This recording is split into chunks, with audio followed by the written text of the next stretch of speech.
So what are you doing? What am I doing? Yeah. So you're like documenting FGC spaces around like the world. You know Anthony Bourdain? Yeah. It's like he had a cook's tour. This is a scrubs tour. Yeah. Cheers. Cheers. Tea request. You fucking demon. $7 strawberry. Pumpkin buns now. Oh, doggy. Japan. Everyone loves Japan. It's rare to find somewhere more mythologized by those who have never been, idolized and lusted after by its acolytes, appreciated for its conveniences, simply beloved for being Japan. I felt all these things, and I still do. I'm just as enraptured by it even as I learn of the dirt under its fingernails, and while I grow tired of place Japan-style Orientalism, I cannot deny that I do love this place. My first trip here was one of my earliest travel experiences, and my second was my first travel experience without any of my family.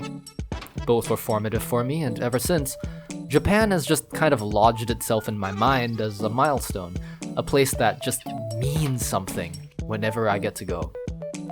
Of course, part of that meaning making is the inherent connection I share to its media. I'm talking games, anime, artists, food videos. This is Usagi in Tokyo. My tastes have developed over the years, from being an 18-year-old scrounging around Akiba for Eurocamp and Blood Blockade Battlefront to a now 24-year-old walking out of Tower Records with some Nujabes to enshrine. But the mission remains the same. This is the land that makes the stuff you like. Go find it. Like girl, think fast. I can't tell you how it happened. I caught feelings out in Africa. Old hoes running out of traction. Can't remember where I put my ID does. And nothing I would like to find more right now than the FGC. Now, this trip was extremely last minute, so I didn't really plan or look into much regarding where to go, but come on, this is the land that birthed the genre, that still has towering arcades in an era where most everything else has banished them to the land of wind and ghosts, that boasts probably the most notable and consistent offline venue on this side of the planet. So, I packed my bags, picked a jacket, downloaded 2 albums, one for travel and one for comfort, left my scarf at home and became a sniffly bitch for a week, grabbed my gaggle of buddies that I'd always wanted to come here with, to be here with, and land in Itami filled with expectations, hungry for the new, hoping to leave with no regrets. So let's get lost out here, scramble the streets. Whatever it is we're into tonight, let's go find it.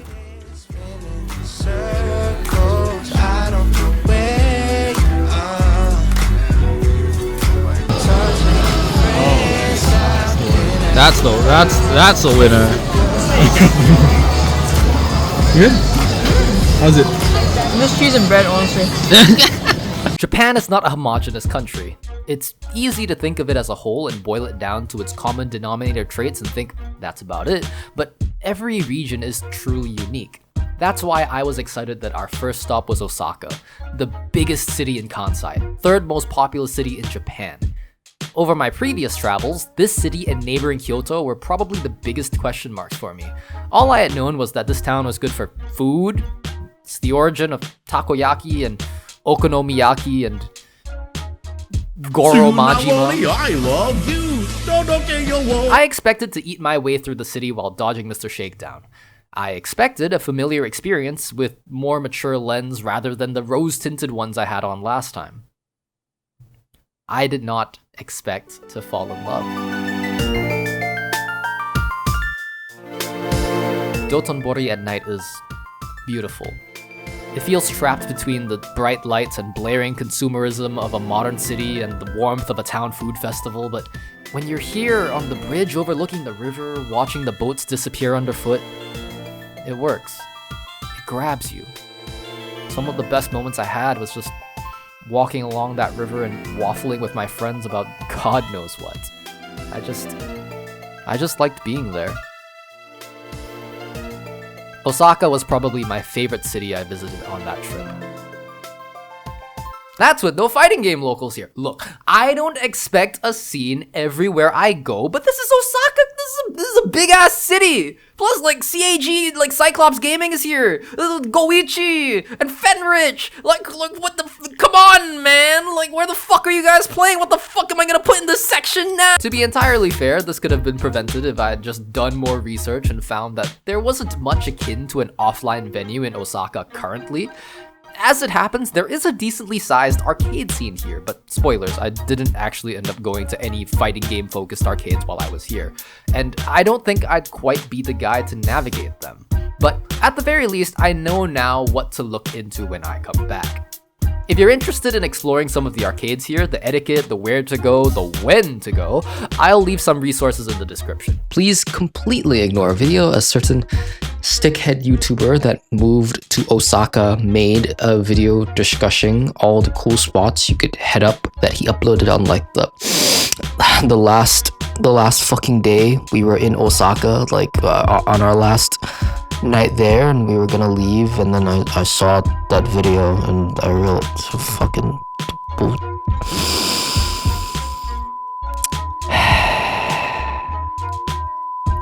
I want to kill Alex Nostalgia. I really do want to emphasize checking arcades out while you're here. Finding arcades elsewhere is extremely rare, and while they continue on in Japan, the scene is shrinking, and even the most legendary spots are slowly closing their doors. Arcades in the world, and one of the last few remaining ones of its quality, Acho, game amusement space Acho in Kyoto, Japan. Unfortunately, will be closing its doors for good January 31st, 2025. This is a trend that's carried on throughout the 2010s, and more fighting games scarcely even see arcade releases anymore. Yet, there's some of the few places left to find not just old school games, but also players to introduce them to you. It's something truly unique to Japan, and I don't think you should miss out on it if you love fighting games. But it's not over yet. Osaka was admittedly a crapshoot, but I leave with a simple piece of advice. If you want to find people to play with, then take the train up north. Drunk in Tokyo, I do not know the language nor how I know your name. Slip past the gods and then passes godless God, then it's all the same. 7-7, all the same. Tweak until she tell me she drunk in Tokyo with no place to go, don't know how she knows. I swear I seen you dance. I swear I seen you dance. Was it in Paris, France? My lovely romance. Towards the water.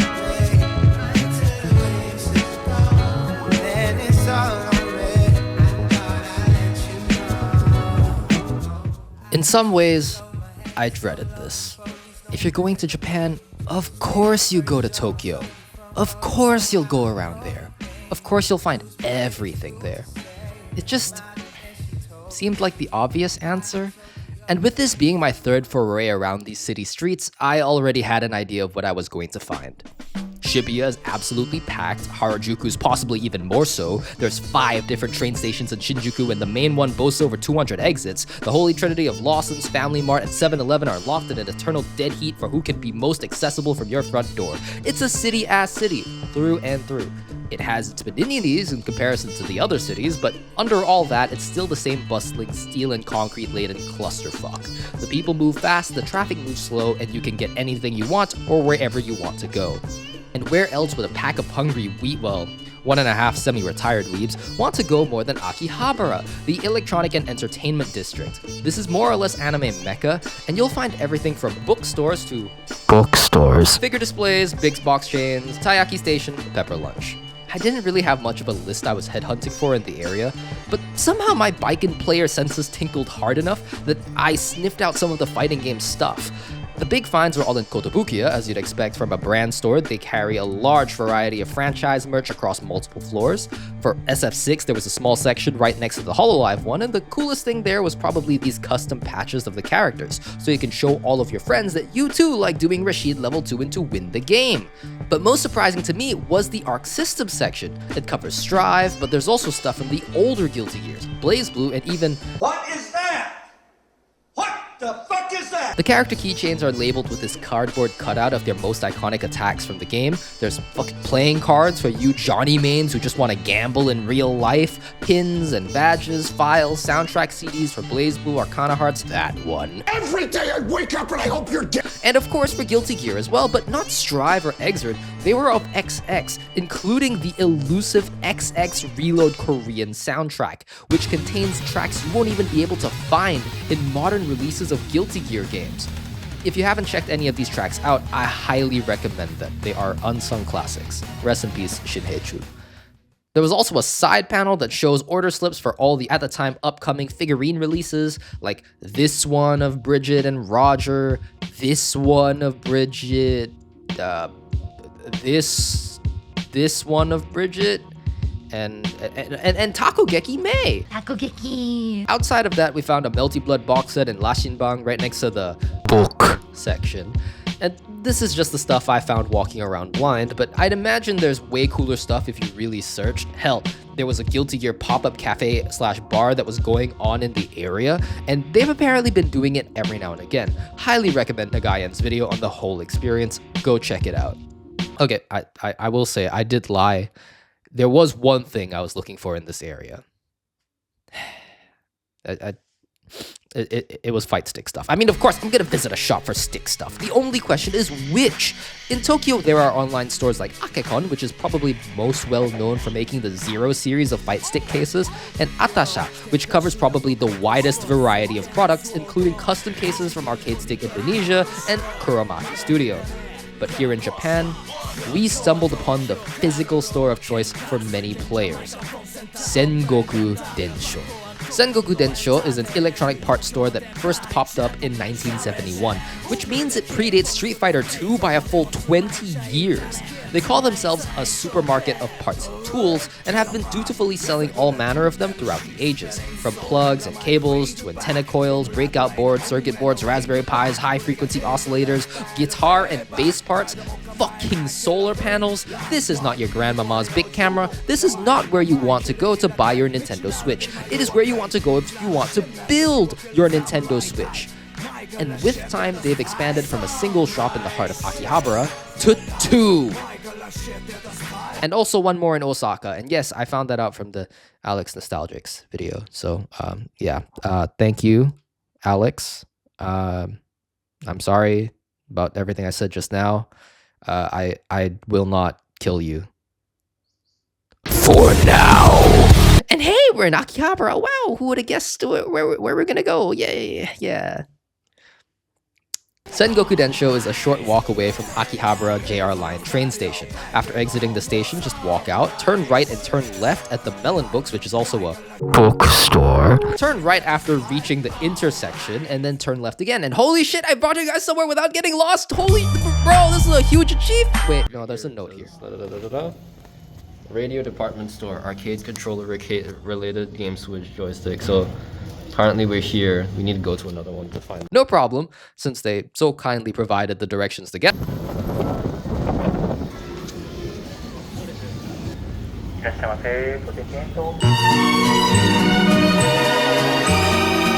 And now we're here. In comparison to IST Mall or its Osaka counterpart, the radio department store outlet of Sengoku seems like kind of small, but hey, it's not all about the size, it's about the catalog, and in that it absolutely pulls through. The front half of the shop contains all of the levers, and the back half contains all of the buttons, while the walls have a variety of smaller parts and components hanging off of it. Everything has been streamlined for ease of the customer and service. Just get what you need, put it in a basket, pay at the front. There's the Sanwas and Seimitsus that everyone's expecting, including a tempting reintroduction to the Nobi Bullet. $80 US. A good spread of Korean parts, the Kwanba Gravity line of buttons, even the Gamer Fingers, in which they have set up a small display with different Kale and Cherry switches that they also sell, so that you can best figure out which switches feel best to you. It's in those extra parts that I really appreciate the way that Sengoku has been set up. It'd be one thing to awkwardly approach the store clerk to grab a lever or a specific button, but another one to describe a Freak Mod's detachable joystick shaft or an auto DIY upgrade kit. Not only that, but with everything from base plates to body housings, actuator springs to ball tops and bat tops, you really could just build your own lever here, let alone your fight stick. There's also small fight stick related trinkets like this phone charm / keychain with a Sanwa button attached, which I bought just to have something that I can touch and press at all times. In the end, I walked out with, well, not the bullet, but I picked up the classic Sanwa JLF that I will sacrifice to my auto V1 at home. JLF suck. Fuck this thing. As well as some additional Crown SDB202s and new switches to try on them. Just a couple things to make that hunk of metal I use back home a little more to my feel and liking, and I'd like to say it worked. As the evening sky descended, and I tore myself away from the anime merch that I was once glued to, I reflected upon the day. Before we even got to Akiba, we actually met up with a couple of my old buds from the Giga Court. Shoutouts to Eric and Nacho and everyone else in the Giga Court, and the two of them graciously treated us to Tori Paitan Ramen at Ginza Kagari, so thank you guys so much. I miss you guys. These will always be my people. But I'd be lying if I said I wasn't spending more time nowadays in a wholly different space. There's a part of me that's sad, looking at figurines and manga and not feeling that same spark anymore, but then I look at the small purchase of 60 some odd dollars I spent on parts that I realized, yeah, what I obsess over changes, but obsession itself is just part of me. Akihabara is obsession incarnate. And if you're a maniac like me, you'll find some nugget of joy in these eclectic streets, no matter what you're into. Much like my love for community, I may not be around as much, but I will always love the people in it. There's something bittersweet in meeting people I've always wanted to, like Eric and Nacho, while my interest in anime wanes and thusly the bonds we share in each other's lives, but no matter what, they will always be community to me. Love you guys. And apropos of community, here's probably what everyone came into this video looking for.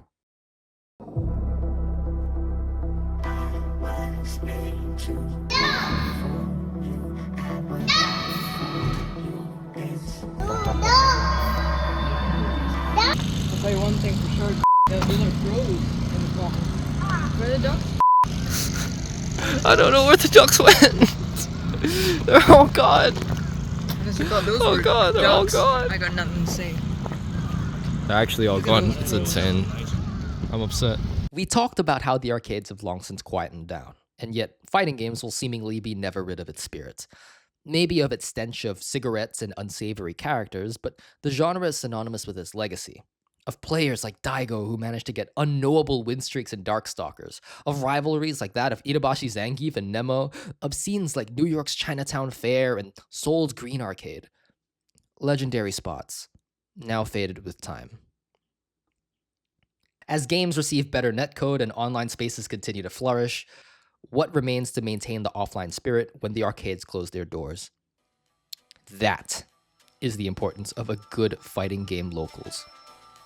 And in Tokyo, in Japan, the very same place to birth arcades and fighting games, belongs probably the best known offline locals in the world. Tatakai Tuesdays. Tatakai Tuesday was set up by players and commentators Jiyuna and MajinObama in 2018. Even before the pandemic, the two of them saw the ongoing crisis of closing arcades and decided to take it upon themselves to preserve that communal experience. It started with just streaming and broadcasting Japanese events for English-speaking audiences, but eventually it led to them linking up with Red Bull Gaming, who would let them use their space at the Red Bull Gaming Sphere for fighting games. From this, Jiyuna and Obama wouldn't just preserve a community, they would foster it. And I couldn't wait to see what they had built. Red Bull Gaming Sphere is located near Nakano Station, and the walk to get there is a straight line down Main Road. Holy shit. Okay. You can't fuck this up. There's absolutely no fucking. Can't really reach the Red Bull Gaming Sphere. Find a way up. Find a way up. It was an anytime bit. Okay, it was the wrong building. No, it's the right building. It's the right building. Downstairs. Never mind. Right building. Wrong way. Doesn't matter. We found it. The Red Bull gaming sphere is the dictionary definition of an offline venue experience. What's really nice is that this is one of the few offline locals with no entry fee, so you can more or less get in and play with no worry. There is a help desk at the back, however, if you need some assistance beyond what your fellow players can provide.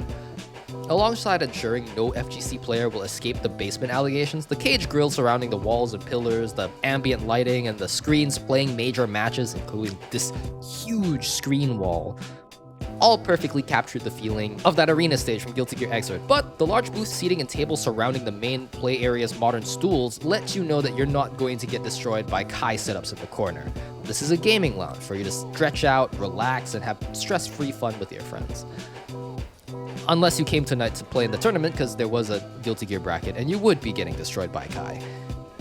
Unfortunately, I didn't bring my stick with me, so I kindly declined taking part, but let it be known I was very much enticed to join by both community manager Mothman and good friend of the show, LadyScribe, who helped to translate between me and the Japanese players because I'm about as Nihongo Jozu as Floatwater's tech is honest and true. Johorian. Shout out to Scribe, go check out her streams.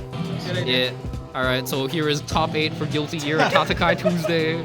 I don't know which Tatakai Tuesday it is. Qualification was to sign up. We don't keep track anymore. Introduce yourself, your character, and what you like to do with your opponent. Alright, I'm John Nakano, main Ram, tried to pick up Alpha. Huge pressure to get him into the corner, and then typical Ram stuff after. Hello, I'm LadyScribe. I currently play Chaos. I'm a former Zato main. I've also played Testament and Soul and Bridget and Kai. Right. And Elfelt. And I like to do the ATR gun loop to my opponent. Because it pisses them off, and then I get to throw them. Despite their incredible friendly disposition, they are the most evil person alive. Yes. Hi. どれのキャラ使ってますか？ポトムキンプレイヤー。あ、ポテンキですね。名前はゼン。ZEN。あ、はいはい。よろしく。よろしくお願いします。よろしく。はい。バイケン使ってます。はいはい。私バイケンです。おお。はいはい。どうもどうも。はい。交通と申します。交通？はい。プレイヤーね。あ、はい。ありがとうございます。はい。And bedless sleeper. I'm not bedless.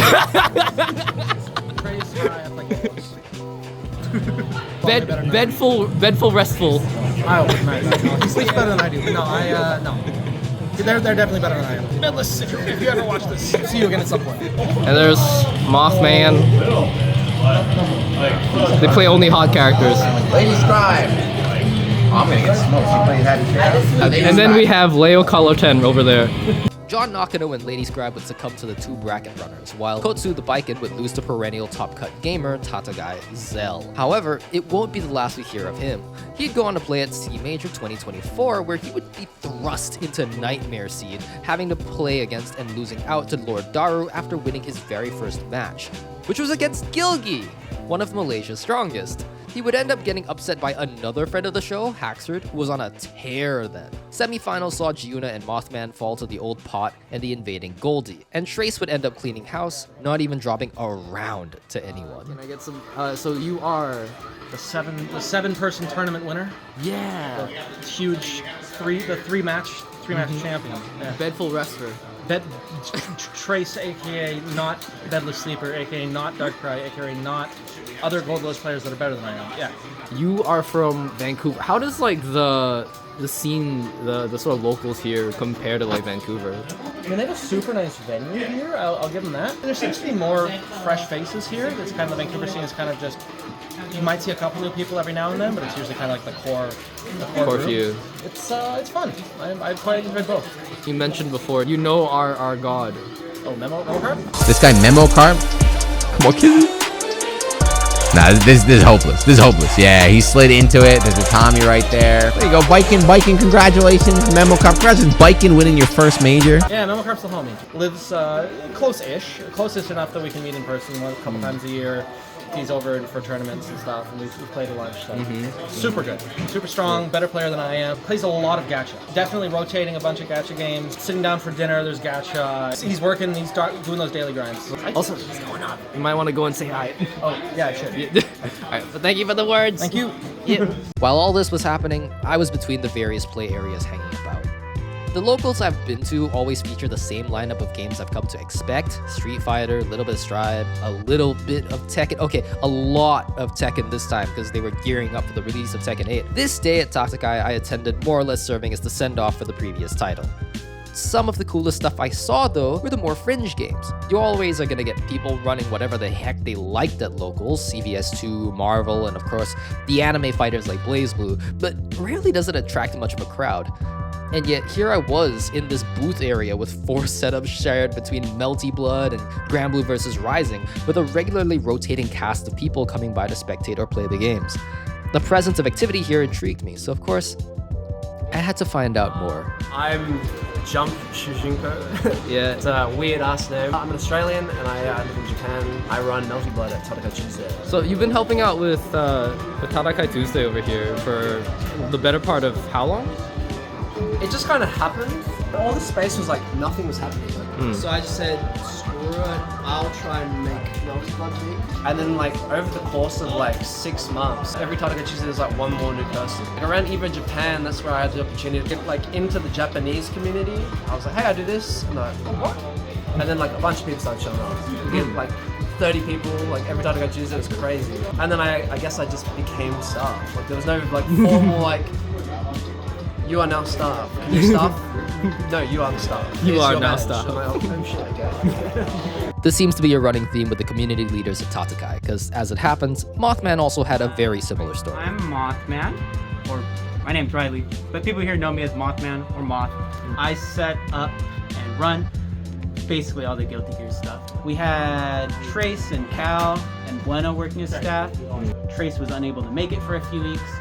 And so I just came up to Bueno, who was kind of head of staff, and was like, hey, you need help? I can help. And he's like, yes, we need help. I was like, all right, sure. Kind of wasn't an official, you become staff. It was really just like, oh, you've helped out. You're basically staff. You're staff. Right, yeah. Stepping in to help for nothing more than the love of the game and the people who play it, it's a good sign that the offline spirits I came here in search of is well and healthy, and that it's continuing to be nurtured by the well-meaning people who run everything here. Top players and EVO champions are nice and all, but it's your local organizers and community managers who can create an environment where such skills can shine. It's been said before, but you're only as strong as your local scene. So cherish the people who can bring it together. Yeah, and Obama taught me a lot of stuff, passed down some wisdom on like how to run locals and stuff. I'm doing my first big event this weekend. I'm really grateful that I started all this. I want to say it's changed my life. It's pushed me in a different direction. That's very fun and really interesting. So Nice. I'm really grateful for that. You know, I mean, it's all grassroots. They're all just here because everyone likes the game. Everyone loves the game. And you need to like keep that kind of atmosphere and keep it humble like that. Keep people coming. That's the thing. These events are going to die out if you don't have people who want to volunteer to help set them up and run them, and people who want to show up and play. You know, so if you can get those two things, as long as there's people willing to show up, the events will keep going. However, while locals here seem healthy with fresh blood coming in every week and established regulars continuing to make their trek to glory, as we learned last time, even healthy numbers belie underlying issues with running events like this.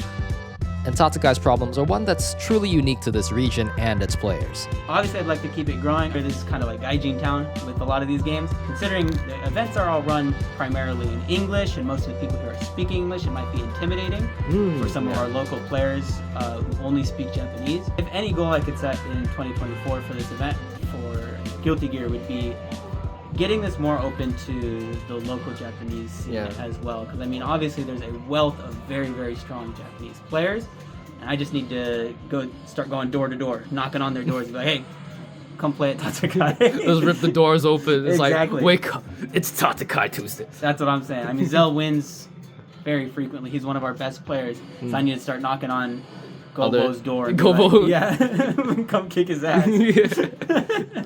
I'm just gonna do what I can to keep Melty going. So like, and we get that new update and stuff. I want to build like a foundation so we just hit the ground running and really push the game as far as we go. Dude, that means you'll be stuck planning events. Yeah, right now I'm just trying to like build like a blueprint skeleton kind of thing.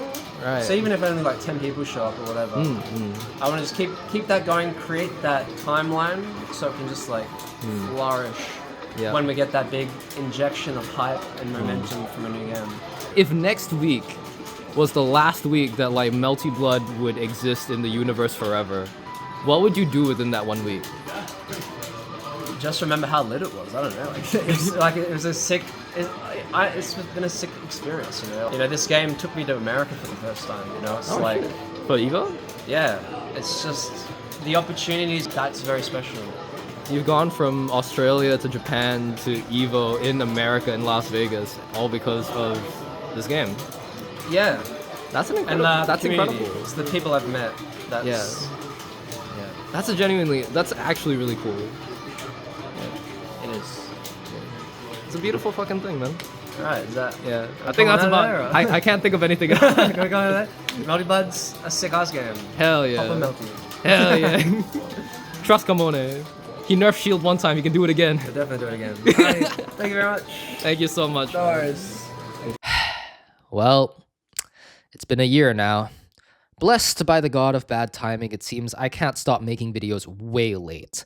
What I can confirm is that so far, Melty Blood has yet to be deleted from the universe, Strive development is still active while everyone outside of Arxis is doing the coffin dance like we're all newly buffed Gold Lewis mains, Tekken 8 somehow dragged everyone and their mom into fighting games, yay! And evil clone Majas, who the fuck is this? Organized the Majas Malls, a tournament for content creators, many of whom started playing fighting games for the very first time.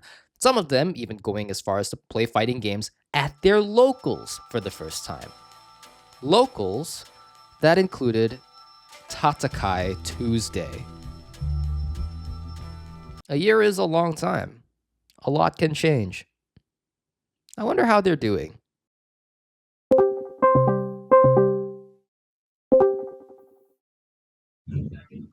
Hello. Hey man. It's been a while. Hi. It's been like a year. Something like that, yeah. Yeah. First off, congratulations on winning the best offline local.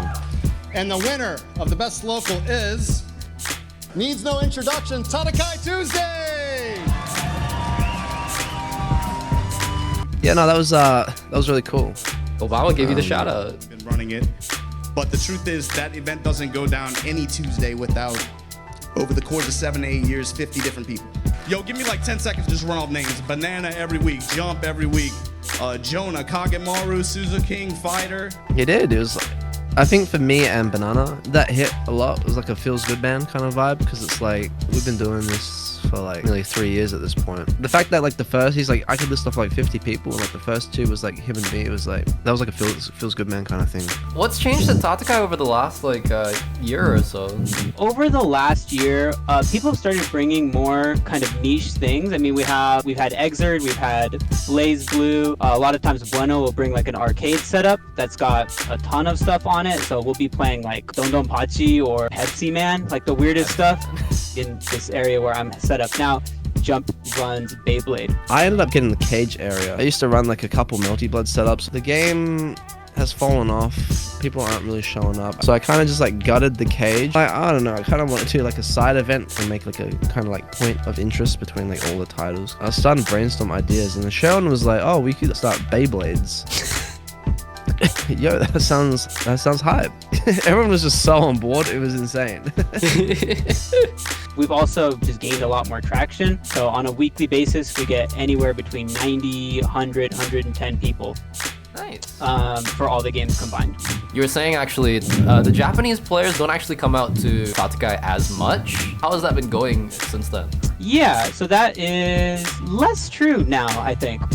We do get a lot of Japanese players out here. It is still a lot of people come from abroad. People find out about this on like Jiyuna's Twitter, Jiyuna's stream, Obama's Twitter, Obama's stream. And a lot of their viewers are from abroad. We do still get a lot of Japanese players, and more so now than before. So our first time back for Strive, we had Leo, the Faust player, come.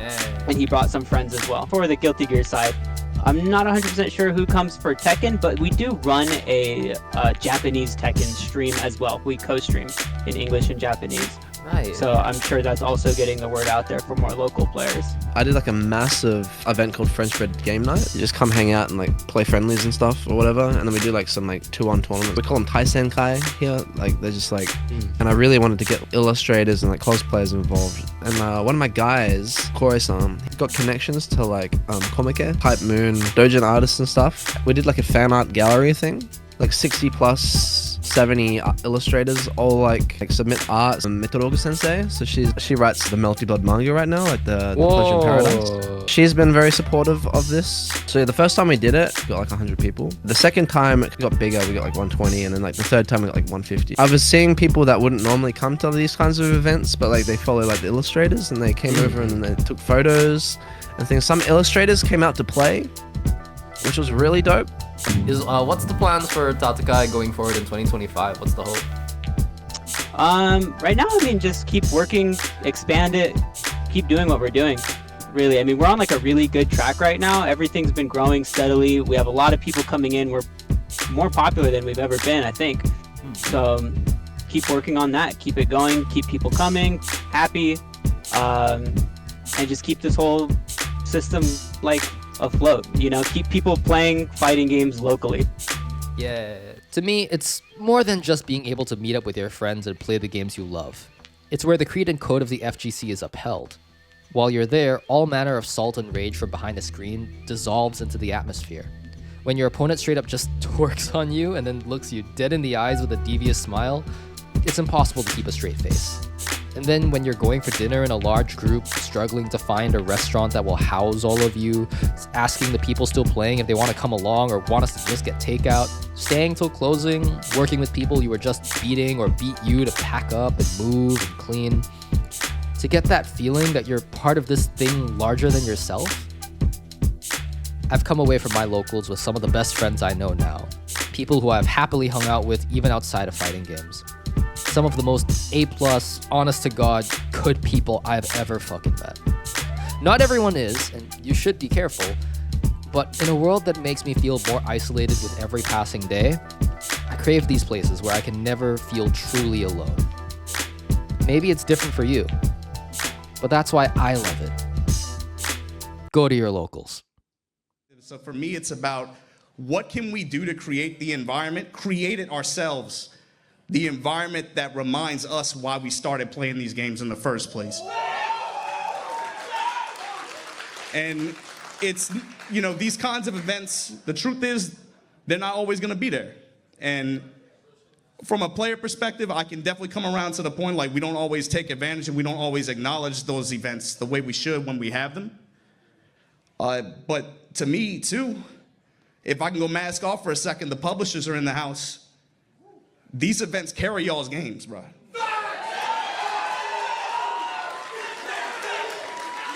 So while players sometimes we don't really acknowledge and we don't really, you know, appreciate those things that we have while we have them, I would like the publishers to be reminded as well. You gotta look at who's putting your games on. Big ups to everybody out there in Tokyo. I'll see y'all when I get back.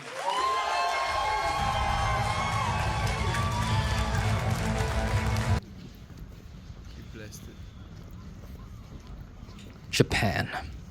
I love Japan. We all come here in search of something. Work, opportunity, a good time.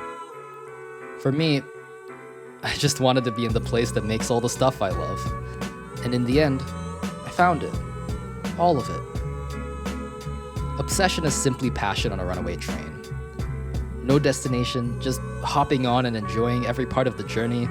It's maniacal and often illogical, sure, but it's something special that only comes when you truly love what you do. It's the kind of thing that through sheer enthusiasm takes you far away from home, to places where you can build your own, and even to places previously unimaginable. The people I've met come from all over the globe, driven together in a foreign land, not as gaijin, but as passengers, never having to feel alone. I can only hope we are all so lucky to find something we love that much.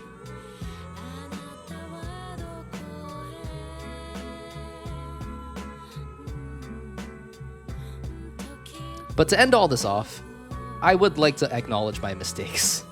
If it wasn't clear from the content of this video, I didn't really think through or plan my trip to Japan thoroughly. I missed out on the arcades, I didn't bring my stick, I didn't know where to go in Osaka, making the whole first portion a big nothing burger. I honestly should have just cut it out entirely. I should have researched more, but the biggest mistake was that I didn't mean to make this video. My first trip to Japan was when I was 8. And my second was when I hit 18. It was a grad trip from my friends who had just finished junior college, and I vowed that once I was done with my own studies at the time, I would return with a whole nother goof troop of fresh grads, hungry for new experiences. But these were one of many plans derailed by the pandemic that would see me without travel anywhere for years. But the bonds I forged withstood them, and long after we had finished schooling, national service, even our first short stints as working men, we found a sliver of time when business was wound down and plane tickets were cheap, took a shot, and left on barely 3 weeks' notice to close the book on that era of our lives together.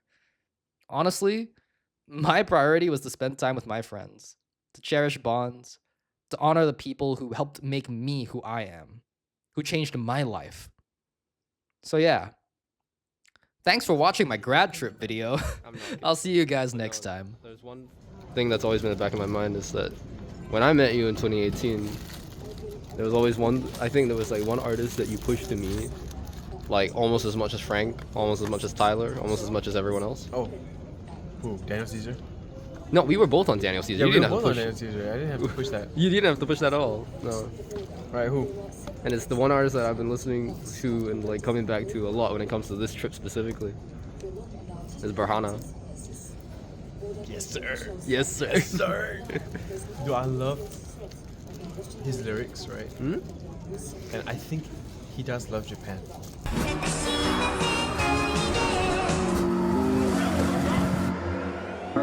I was in the basement when placement payment came in. That shit was bananas. Busted through my homie door like Costanza. Think we ready to fuck these niggas up with my Bumping buns now? Oh, we bumping hella bun. Oh, so good. Just cheese and bread, honestly. You got cheese? Cheese pull to this pool. My guy. Photo Oh, I'm so sorry. I did this though. I always picture perfect. Must have been out to my mind. I don't know what it is actually. What? Yeah, guys. You're behind you, right behind you, babe. Oh, hey. No, it's not. I'm not. Okay. Ting Xuan. No. He's behind the publish. Oh, yeah. Okay. Hi. Be careful. Apple at my last show. Bitches in my bathroom. Hit the stage with my hands full of liquor. Do you have the good white stuff? I'm gonna good white stuff. The good white stuff? Put it to your nose. Yeah, it really smells like pineapple. Let's have a first taste. Go ahead. We got scammed. Oh my god. At the start, we got scammed.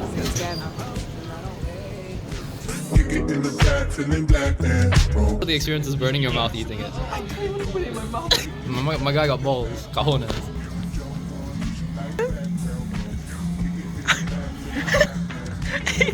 It's impossible. It's so quivering. Dude, that ball in your mouth. Joke on you, you like black man. Looking in my. Yeah. Looking in my. Yeah, Dokun in my. This is one of the most nervous I've ever seen you. Not. You wanna grab it? Looking in my. Wait, what is it? What? ここに来ました。ここに来ました。はい。とても懐かしい。懐かしいです。あ、本当ですか。あー、懐かしい。お、わあ、ありがとう。Thank you。ありがとうございます。わあ、ありがとう。ああ、懐かしい。大観山。わあ、Thank you。I love this place。ありがとう。Very, very nice。Apple at my last show. Bitches in my bathroom. Hit the stage with my hands full of liquor. I'm wildin' cause it's all I know. I'm hoping I don't waste this. Just trying to buy my mama clothes. Pay my prayers to the best God. My smile and say she think I'm chosen. I'm hoping I don't wait this.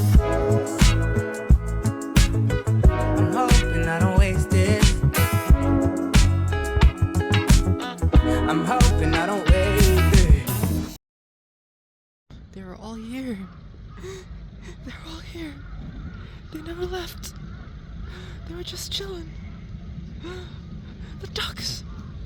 The ducks! Sorry. I found the duck. I'm not crazy. I'm not crazy. They're ducks.